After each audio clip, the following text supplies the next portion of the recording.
taking off the top mount intercooler, removing the downpipe. Those are all the detailed step-by-step procedures that I'm going to show you guys in the next video. What's up everybody, welcome back to the build series.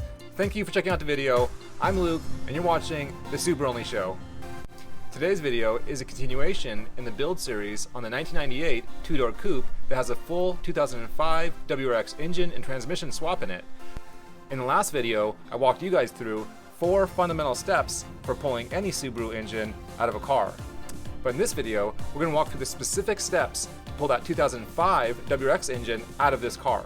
As you'll see behind me, I have 16 steps listed, and these are pretty much any step that you guys will need to do if you're pulling a flat 4 turbocharged motor with a manual transmission out of a car.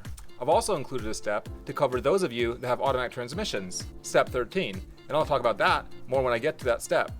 So let's jump into the list. Where does it start? The first one is lifting the car. Now that may seem pretty basic, but there are a few good ways of lifting a car and a few bad ways of lifting a car. When I lift this car, I'm going to walk you guys through the right way to do it. Step 2 is tying your hood back, and what I mean by that is I actually like to tie the hood further back at a full 90-degree angle so that I have better access to get at that engine and pull that engine out free and clear of having to worry about that hood being in the way. And I'll walk you guys through that step on my car. Step 3 is removing the battery and the windshield reservoir. That's pretty much all the components on the driver's side of the engine, and you want to clear all those components because it makes it a lot easier to pull this engine out.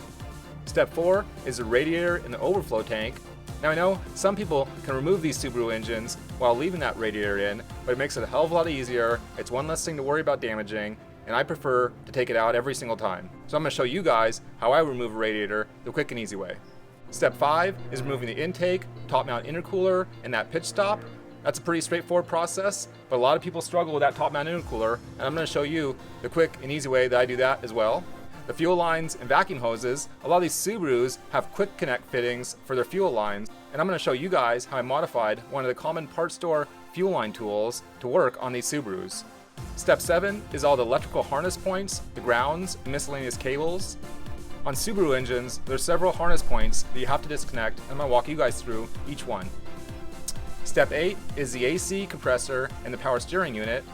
For these two items, I actually like to disconnect them and push them over to the side of the engine bay and use little bungee cords or straps to hold them on the side of your engine compartment. That way, you don't have to drain them or refill them after you put the engine back in the car.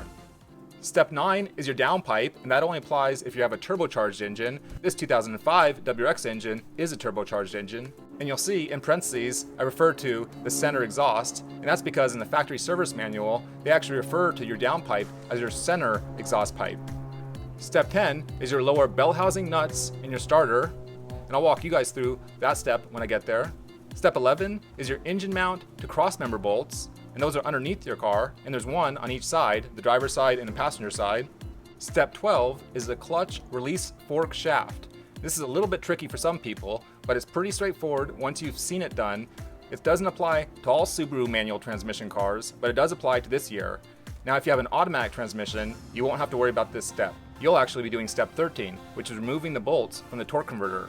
Now it's possible to remove the engine and still leave the torque converter bolted up, but it's a hell of a lot easier to unbolt that torque converter first, and that way you leave it in that transmission when you remove that engine.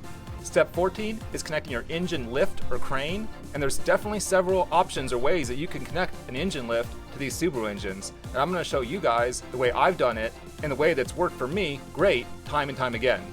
Step 15 is lifting that engine and transmission together as one unit and then putting some kind of support device underneath that transmission.